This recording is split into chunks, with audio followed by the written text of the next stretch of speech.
have all of our 4 doors off. I made the comment earlier about it's better to go ahead and cut our hinges than it is to spread them. You can see, because it was a necessary evil, that when I had to attack the nadir pin, I made a small crease in my V-post. This is why it's better to cut the hinges. Now, I'm a pretty small frame guy, and when you talk about any type of confined space rescue, which can also include auto extrication, there's not a lot of room to work in here, especially when you're trying to do proper patient packaging. So our main goal is, especially during a stable operation or a textbook rescue, is to create as much room as possible.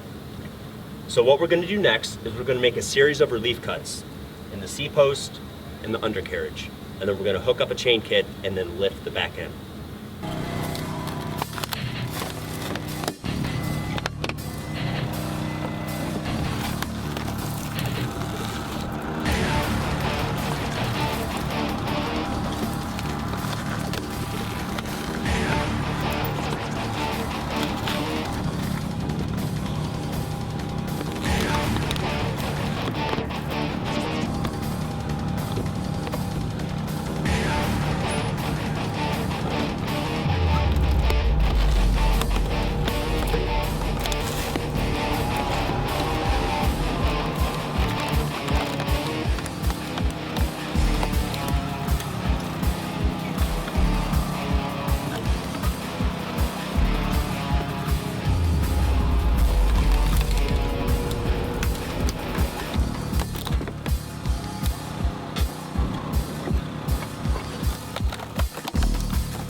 You can see we made the series of relief cuts. We'll start with the C-post. Now we know that depending on the make and model, C-posts come in various sizes. And usually they start out thick and become narrow toward the roof line. So on this evolution, it really doesn't matter if you cut high or low. Now understand, when you're talking high or low, it's always in relation to the way the car is sitting to you now. So we decided to cut low because it's more narrow up here. So we maximize tool use with tool time to complete these cuts. Coming up here, we cut the rocker channel. And along with the rocker channel, we cut the frame rail that's right next to it that gives the reinforcement to the back end. This is going to be our pivot point for the back end of the car when we go to lift it. You notice too, on the one side, we had to cut the fuel lines. What Al did is, cutting them's not a problem. To safety those fuel lines, you just bend them up. And when you cut fuel lines, it actually crimps them off. It's not a very tight crimp, but it's not going to allow fluid just to actively leak out. So the next step, we're going to hook up our chain kit and we're going to prepare to lift. As you can see, we have all of our equipment in place. We have a chain that's linked to the front frame assembly. That's going to give us our pull. We have a 32-inch spreader with 2 hooks. Hooks should always be up because you're always able to visually see the seat of your chain. It's very important to remember. The chain itself, always keep in mind that the weld should always be on the outside, never on the inside, because it's the weakest part of the link. As we work back, we have 2 pieces of step chocks stacked on top of each other. This creates the leverage to pull up on the rear end. Now, you can still achieve this same movement without having the cribbing in place.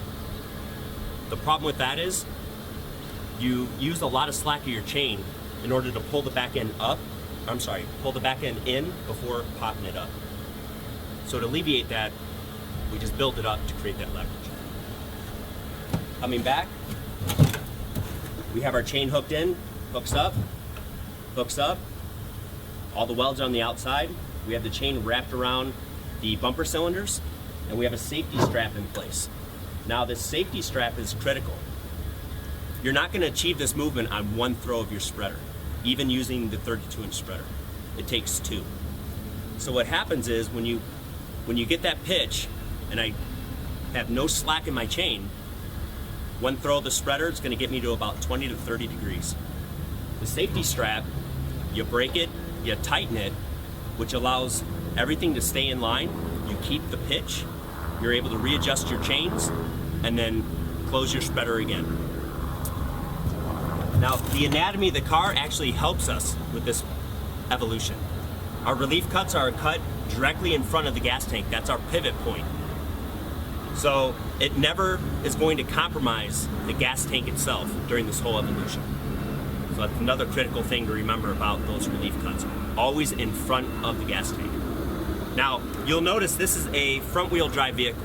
You can do this same evolution on a rear-wheel drive vehicle as well. Always remember, when you're connecting your chains, the further back you go on the car, the more leverage you obtain. That's preferred. But not always can you wrap those bumper cylinders. So, with that being said, rear-wheel vehicles, you can go ahead and just wrap the axle, okay? You might have to build up your cribbing in the center just a little bit higher, which is not a problem, to create more of that leverage because you're not working with as much chain. So, let's get ready to lift.